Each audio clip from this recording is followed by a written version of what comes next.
This is Still a Part of Us, a podcast where moms and dads share the story of their child who was stillborn or who died in infancy. I'm Winter Red, and in this episode of Advice and Encouragement from a Lost Mom, I chat with Kristyn, whose daughter, Kampbell, was stillborn at 30 weeks. By the way, you can hear Kristyn's episodes about the birth of her child on episode 70. Today we discuss with Kristyn how you need to take the time to support yourself, and you really need to try to not be too busy to take time to address your emotions. And lastly, just because you've gone through the same thing like this, it's also very different.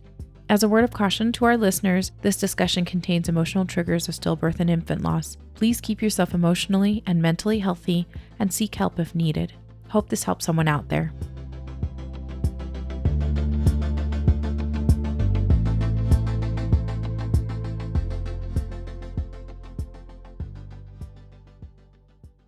We are here once again with Kristyn, and she told us a heart-breaking and heart-wrenching story of the birth of her daughter, Kampbell.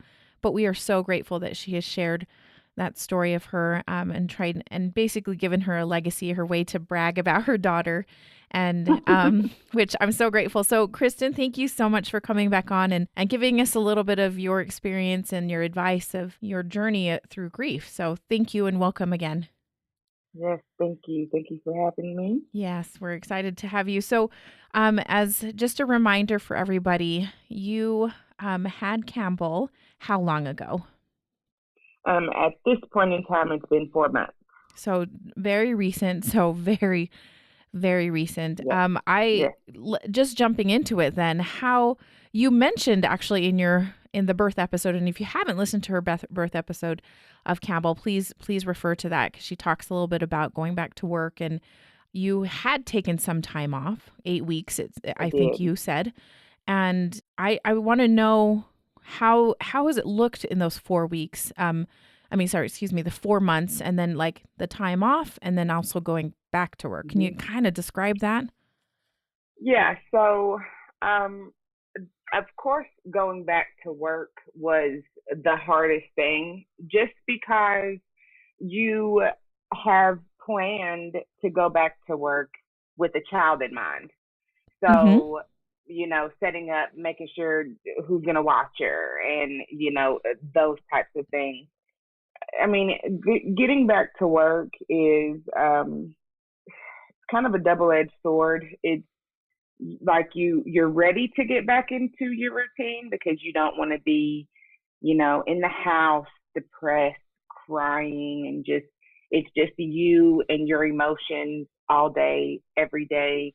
That can be draining sometimes. So it is good to get out and, try to at least find some normalcy in getting back to work. So I did that.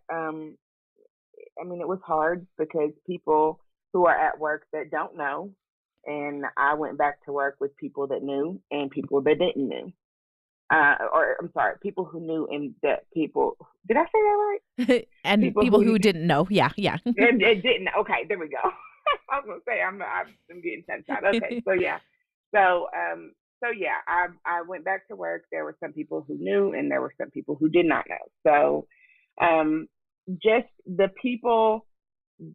percentage of people who did know, not wanting to say too much, but you kind of feeling a little offended that they're not saying anything. It can be a hard place to be in, period. I mean, you don't want to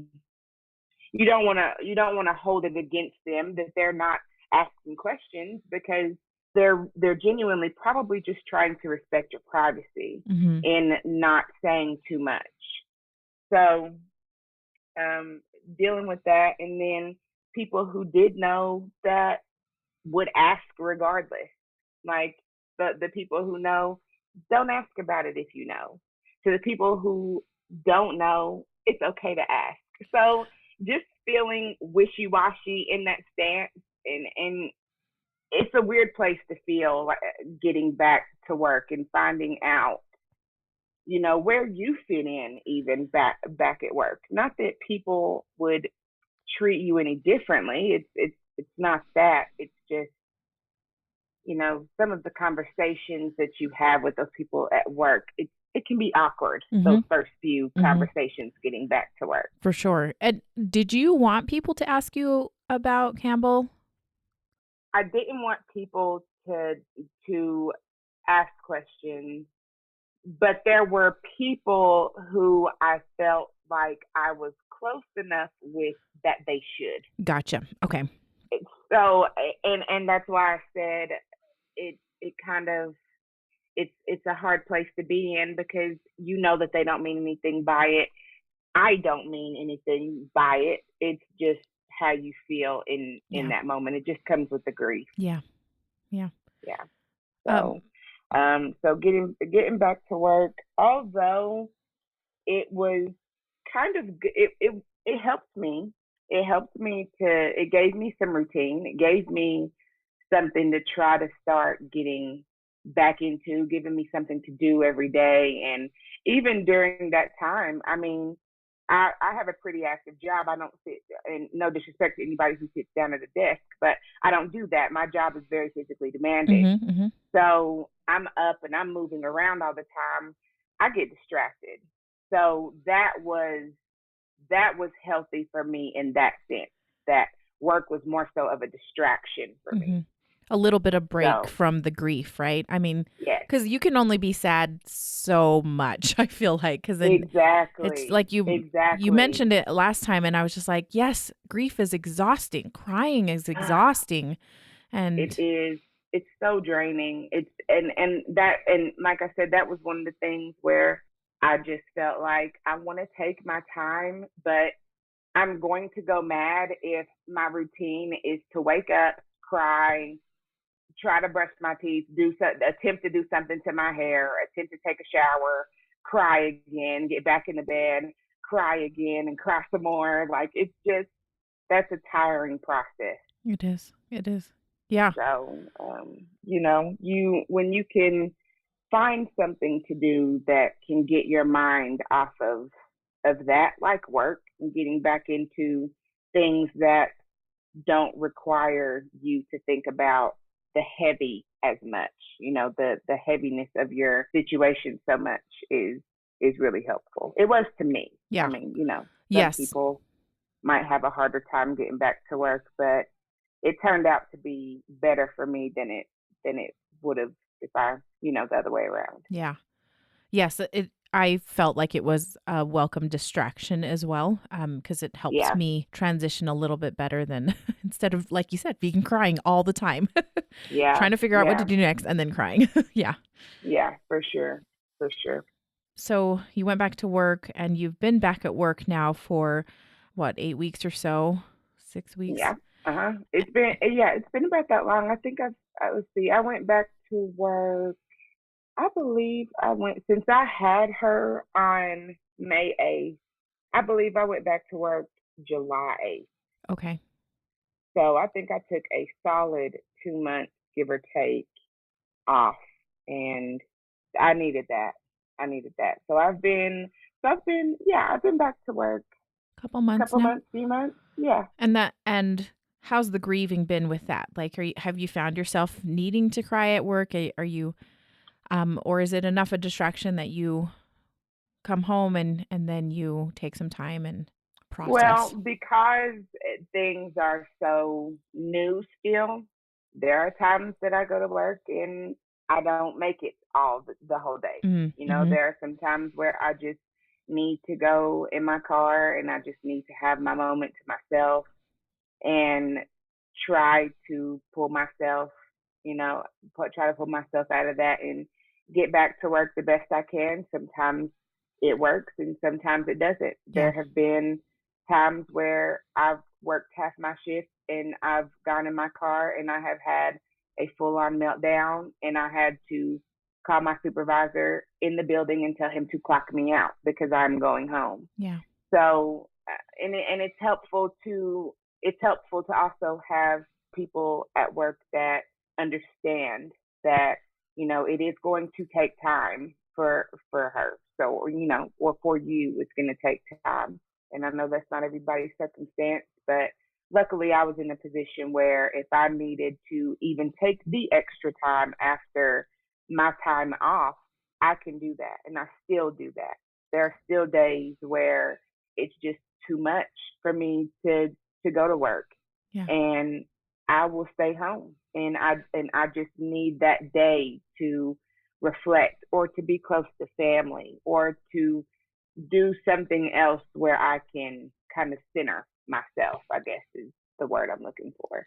That's great that it seems like you are trying to listen to yourself and take care of yourself, Hmm. which is great. And it sounds like you have an employer and those around you who are willing to allow you to do that because unfortunately that doesn't always happen. So, Yes, yes, I know, and that's so hard too. And that was one of the things that I hate to skip around on you, but that was one thing that I wanted to say, and I won't say too much because it may be your last question for me, but just for anybody, just take your time. Just if you feel like you need a day or you need 2 days, just take it. Just don't force yourself. We know how much we can handle, and when we feel like we're about to break, listen to that. yeah. Don't keep pushing yourself. You can kind of do more damage Yeah. that way. Yeah. Yeah, for sure. What are the things that you try and do to mourn Campbell, to think about her, remember her, celebrate her?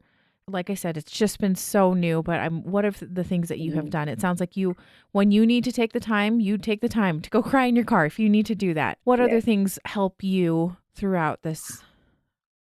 Well, this will kind of bleed into another topic that we may touch or something else that I may answer, but I don't always do the best job. I mean, I know I just told you that if I need to take some time for myself, I absolutely will, but life sometimes is so busy and you get caught up. It's not sometimes. Life is busy. It Yes. is busy. Yeah. And it can be overwhelming trying to deal with the now and everything that's going on right now. And you put your feelings on the back burner in your subconscious, and they just sit there and you don't ever address them until you're about to blow. So I can say that although I feel like I do a good job with listening to myself, listening to my mind. If it's too much, take a step back. If I can do that. I also have a tendency to get caught up in everything else. That sometimes I might go 2 or 3 weeks without crying or, without actually feeling like I need to slow down. So sometimes I have to catch myself. Sometimes Mm. I'm not in the mind where I'm in my feelings and I'm tapped into my feelings and I can say, okay, I don't really feel good today. I don't feel mentally okay today. Sometimes I have to stop myself because I'm so worried about work. I'm so invested in work. I'm so invested in making sure my family is okay over here, making sure my home is okay. Like it's just like anything else, distraction. So, I mean, just to go back to your question, just kind of do I allow myself to mourn? I do. I just don't do the best job at it all the time because I'm one to get caught up in distractions. I'm one to get caught up in everything around me. Yeah, when you were saying that, I was like, "Oh, that is so true for so many of us, right?" Yeah. We Yeah. sometimes are really good at getting so distracted that we don't take a second to think, to take a second and feel Yeah. what that's like. I'm glad you said that Right. because that was a nice reminder to me that because Yeah. sometimes I want to be busy, like, oh, I got to be busy just so that I can not feel. Um, Right. Right. Yeah.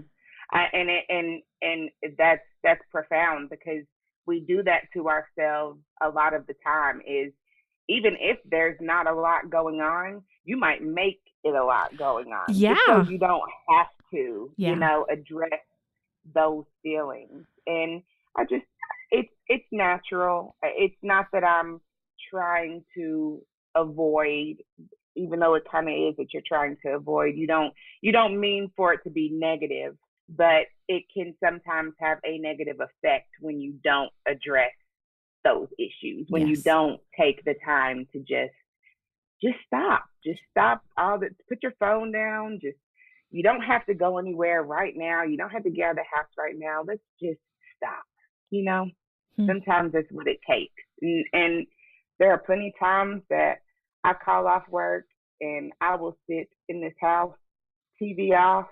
It's just me and the dog. And it's just me and my feelings and my thoughts.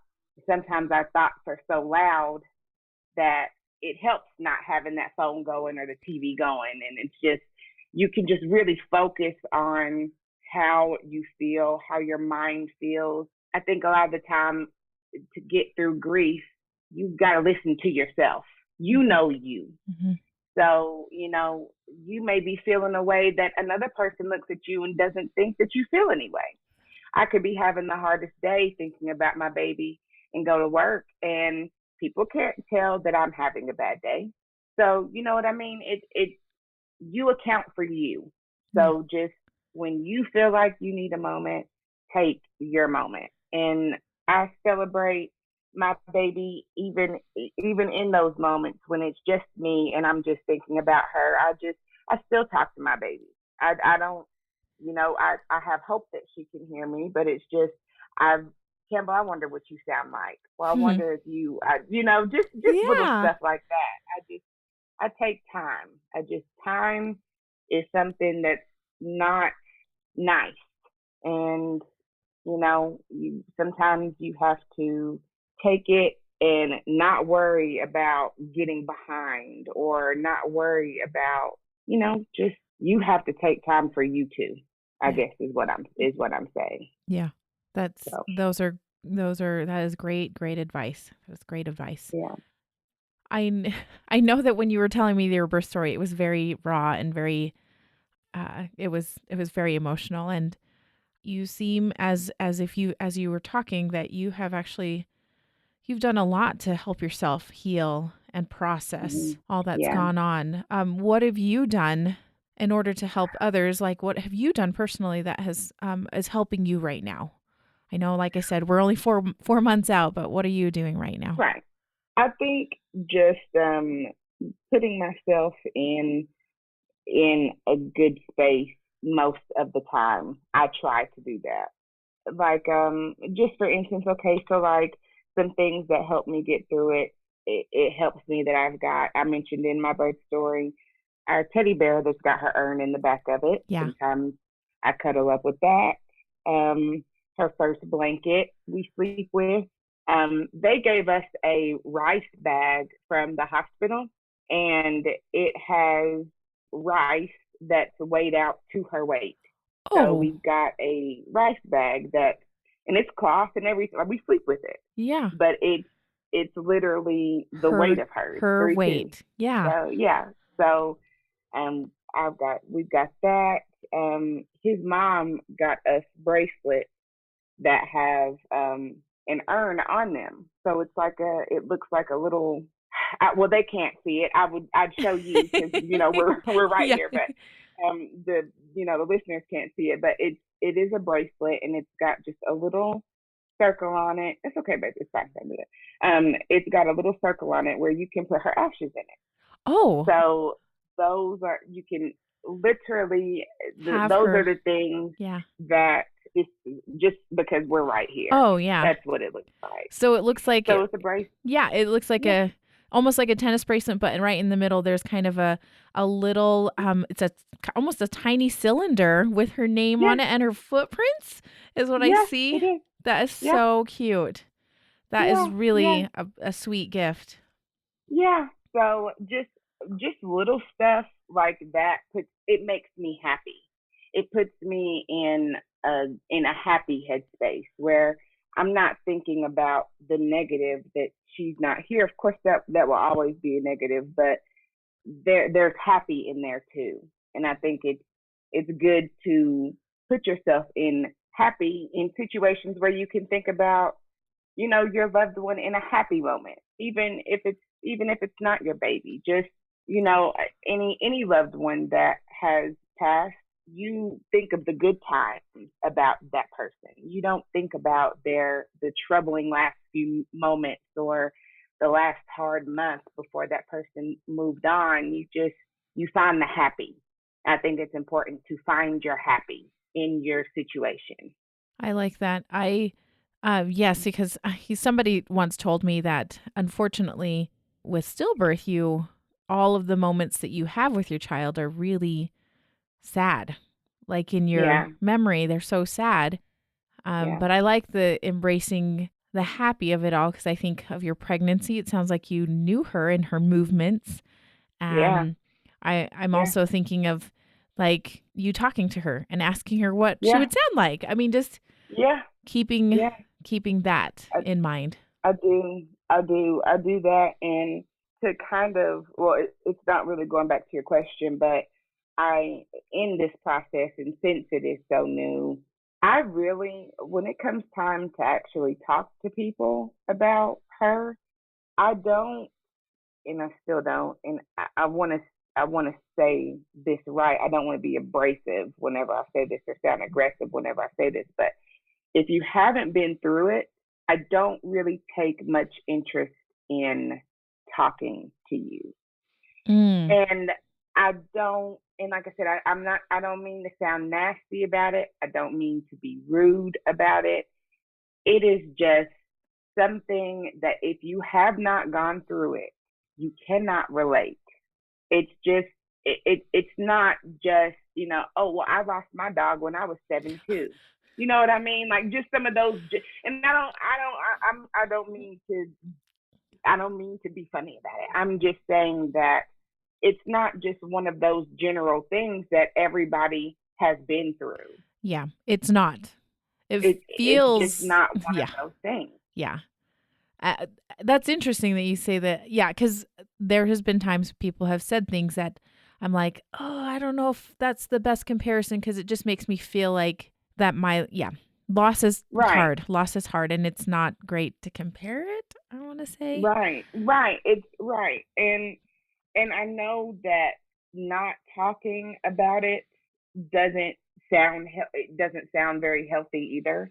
So it's not that I don't talk about it, but I am selective with who I talk to my group and discuss my grief with, because this particular pain it's immense, it's peculiar, it's isolated. It's isolating. It feels like an isolated situation. And it's not helpful to me for someone who has not been through it. There's just not much that you can tell me. And although I appreciate the sorries, but your sorry is no different than the next person's I'm sorry, Yeah. because it's not, and I don't, like I said, I don't mean to sound ungrateful or, you know, rude about people just trying to have a good heart, because it is something that they don't know what to say. They don't know how to, say the right thing or make the right comment. They're worried about saying the wrong Yeah. thing. So I'm careful. And I think it is important to be careful, because a person who it has not gone through it may say something that's very insensitive to you, not meaning to, and that can really upset you. Yeah. Everything is sensitive right now.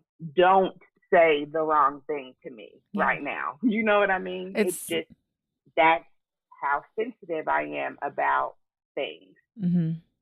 So I just think that it's important to find you either a group of people or find you someone that has gone through your loss, your type of loss, because is every loss is different. Yeah. So that actually kind of segues into the thing that I want to say, but I want to make sure that I say it even right whenever I'm explaining it. Saying things like, at least you know you can have one, or you can just try again. It's in God's plan. Everything happens for a reason. I don't want to hear that. Yeah. And I don't know if that's just me being in my feelings. No, it absolutely is me being in my feelings, and my feelings are valid. I don't want to hear that. No. And I know that, and again, this is where, you have to meet people where they are and not expect for them to say everything right, because truth be told, they just don't know what to say. Mm-hmm. And even for somebody who has experienced the loss, this is a podcast for different types of loss, stillbirth, afterbirth loss. So, this podcast is about loss. But even someone who has had a miscarriage, them saying, I know how you feel. I had a miscarriage. It still makes me feel very different, because those are two different things. Those are two different types of child loss. Yeah. So I know that the initiative, or I'm sorry, the intent is just to say, I share your pain. Yeah. We have something in common. I know that that's the intent behind it. But though, again, those losses they're different. And it's not to discredit the fact that someone who has had a miscarriage versus a stillbirth versus someone who had their child and had a live birth and then have lost their child. The only thing that we have in common is loss. Yeah. Our grief is not the same. My grief from stillbirth is not the grief of someone who has birthed a child and has sat with that child has been breathing, and for something to happen and they lose that child. That is a very different loss. I didn't get that far. I didn't get to meet my child. My child didn't get to open their eyes and look at me and me look at her and us have that connection. I didn't get that. So in a way that's kind of sparing. You see what I mean? Like I didn't get that far.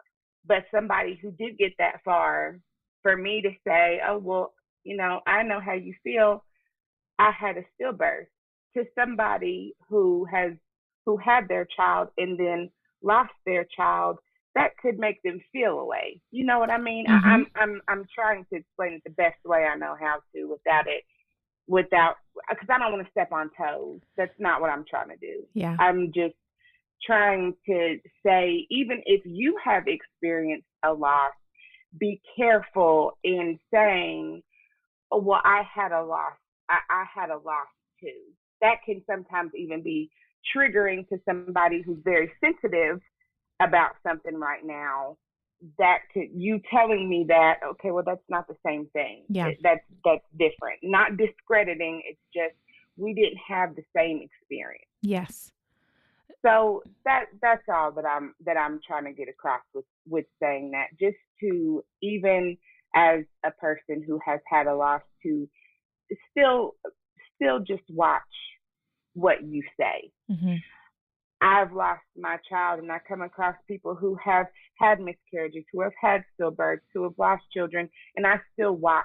I have to watch what I say. Yeah. Because everybody has different triggers, even though the common denominator is that we have lost children. Mm-hmm. Our experiences are very well not the same. They could very well not be the same. Yeah.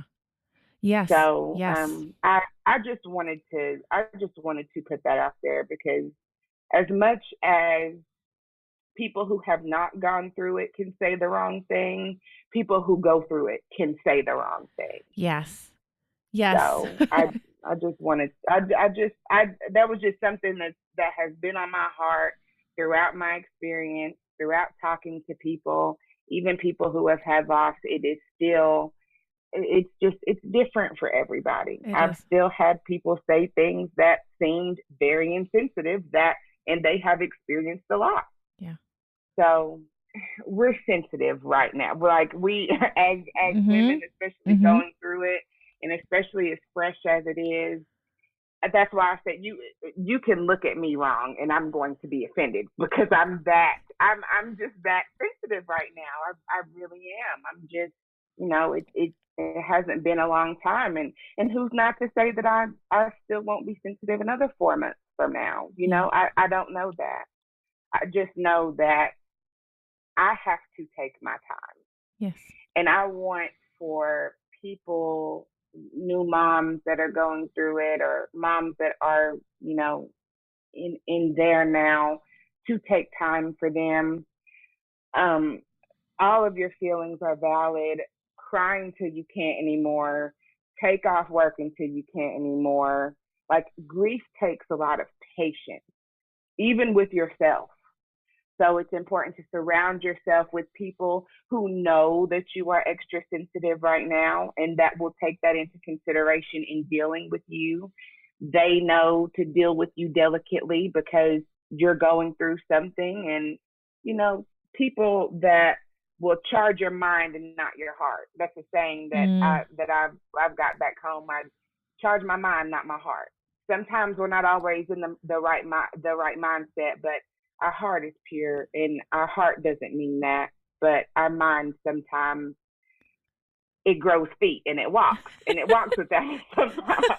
So it can be like that sometimes. Yeah. So, and that's why I said sometimes I even have to watch what I say around, other women who have lost.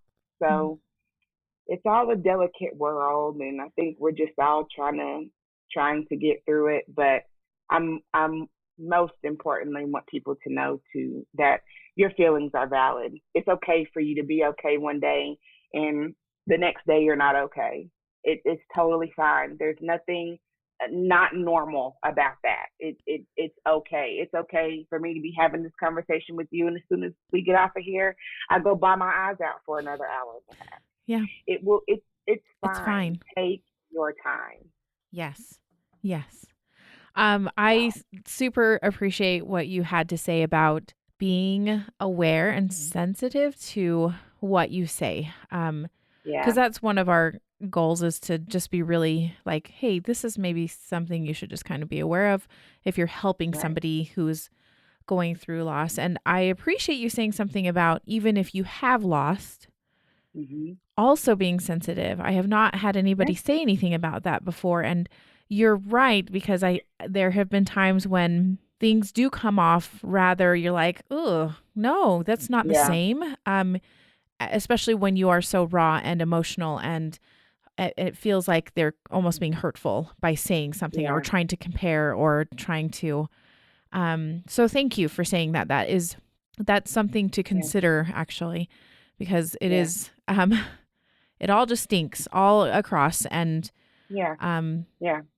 And it's we're not perfect, no. and we go through it, and even you all went through your loss in 2018, right? And In am I right? 2018. July Mhm. 2018. Yeah. Yeah. So, I mean, even 2 years now, you look back, and you still may have to watch what it is that you say. Mhm. You may not, even though it's not as fresh as it is for the next person.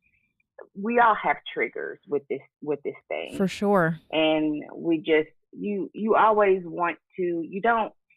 If it were any other circumstance, say what you mean. Mean what you say. Say it with your chest, as people say. You know what I mean? So, like, and if it were under different circumstances, do that. But this is just it's it's a sensitive thing, and it requires for everybody, all parties involved, including yourself, to be sensitive. Yeah. And if you expect for somebody to be sensitive to you, and I would expect for somebody to be sensitive to me, I need to then in turn be sensitive to them. Yeah. So I just sometimes we can come off as if we not know it all, but we've been through it. So you want to give advice, and you kind of just start saying stuff, and it just kind of you might rattle the wrong thing off with with no malice. You don't mean to. It's nothing behind it, but it's just too fast. So though that mouth grew feet too, and it started running before you could catch yourself. Yeah. So you know, so sometimes that's just one thing that I'm really big on is just being considerate and being sensitive, especially right now. Yeah. It's so new for you. It's so new for you. Really quickly, you did mention that you try and seek out people that have had a similar loss, or so have you gone to therapy? Have you gone to like group services or anything like that? Anything to help work through any of these I have emotions? not. I went to therapy to deal with the grief and losing my dad. Mm-hmm. So I'm not new Yes. to to grief Yes. therapy or grief counseling. But I start in another 2 weeks for Mm. grief for myself to deal with me losing my child. So yes, seeking counseling because I don't have a lot of people that have been through this. And what's crazy about the whole thing is that you actually kind of have to just talk to people to find out that they have gone through this. Yeah. You don't wear that kind of So, thing on your sleeve necessarily. And so, right, yes, you do have to exactly. talk to people. Yeah. Right. So it's definitely not every day that you're just out here having conversations about, your lost children, especially if it would be different if I had other living children and I could say, well, yeah, I've got a child and I've got one waiting on me, or Mm-hmm. I've got a child waiting on me. So, you know, those conversations are set up different versus that being your only child Yeah. who Your is not first child. here and Yes. having right exactly and just trying to you don't just come out and say, yeah, I've had a child but she didn't make it. I don't do that, Yeah. and I don't expect for anybody else to. So the people that I have come in contact with that have experienced the same thing that I found by just talking to them. So I just to go along with that, just to go along with your question, I wish that people would talk about it more because it's so much more common than we know. My very good friend lost her first baby. She had an incompetent cervix. So I actually had somebody. I'm lucky enough to have had somebody that I could pick up the phone and call, and I could discuss that with her. She actually had a stillbirth. She lost her baby. She birthed her baby. That is something that we absolutely 100% share. So that was extremely helpful. And even if I didn't call her all the time, just knowing that she was there for me to call her when I needed to was, I mean, it was great. I'm so grateful. Yeah. That is So huge. Did you know that she had lost her first? I did. Okay. I did. I knew that. I knew that prior. And whenever everything happened with Campbell, she was the first. She was one of the first people that I called, and she hopped right into, "What do you need? Where are you at? What do you need from me? How are you feeling?" She answered my questions. I mean, and she answered my questions before we got to the hospital to have Campbell. Oh, that's So great to have that that was resource. great. Yes, yes. So, um, but not everybody has that. So counseling for sure. If there's no one else, and you're like me, and I don't take well to sit and speak with people who have not been through it, it's just important to then find you somebody who has been through it. There are counselors that you look for specific to infant loss Mm-hmm. Mm-hmm. and child loss. I'm going. Sign me up. Yeah. Yeah, exactly. Oh, We are a I'm big fan so of yeah. therapy here. Yeah.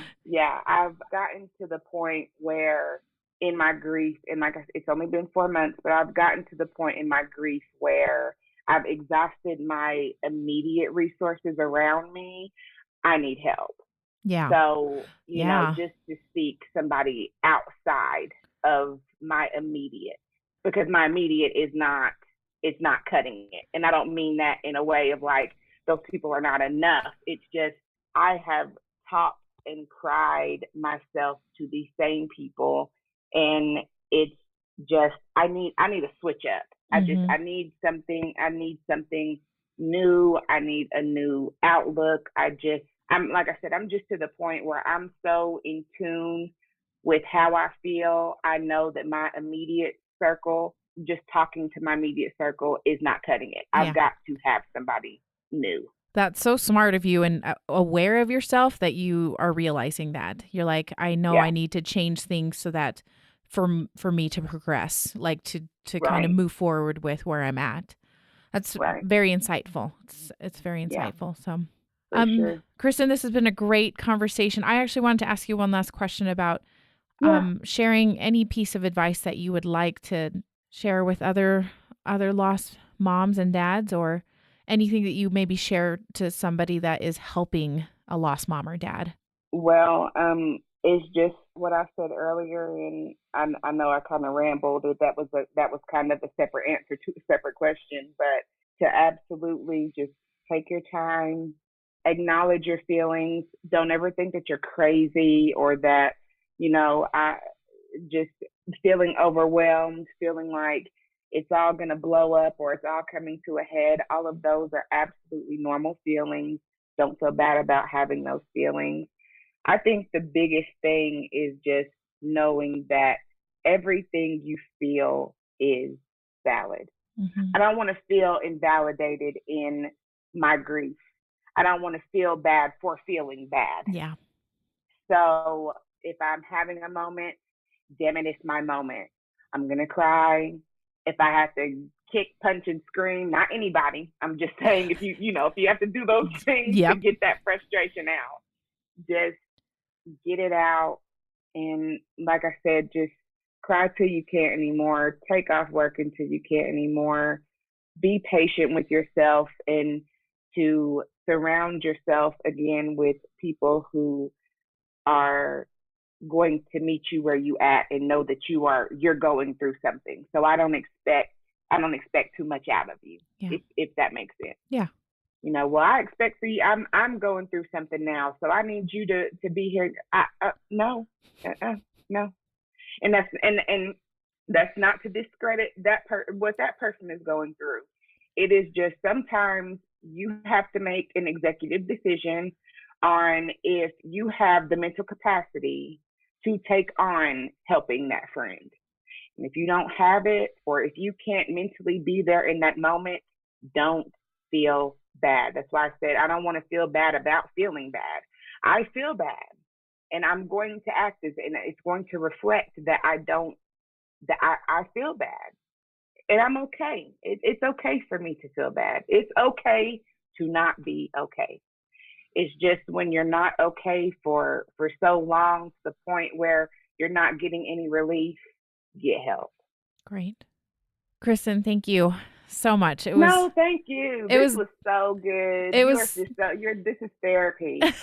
No, it's therapy for me. That's why I'm just like, oh, this is, I just feel, especially after these advice episodes, I was like, oh man, these are such good things to like think about and kind of trying to implement. I appreciate all that you've said today and all that you have shared with us. So thank you for coming on, and we appreciate it so much. Thank you for having me. I appreciate y'all. Once again, a huge thank you to Kristyn for being so open about her lost journey and about her sweet daughter, Kampbell, and her experience with grief and loss. We really appreciate all of the moms and dads who have come on and shared their hearts with us. Head on over to our website, stillapartofus.com, and you'll be able to find all of our resources that we've talked about today. And you can kind of sign up for a newsletter that we have, as well as you can get in touch with us if you are interested in sharing your child's birth story with us. Also, we do appreciate all the help you give us in regards to donating to help us continue doing this work that is so important to us. So find it all at stillapartofus.com. The show is produced and edited by Winter and Lee Red. Thanks to Josh Woodward for letting us use his song, Vanishing Note. You can find him at joshwoodward.com. And once again, lastly, subscribe to this podcast and share it with a friend that might need it. And tell them to subscribe. Why? because people need to know that even though our babies are no longer with us, they're still a part of us.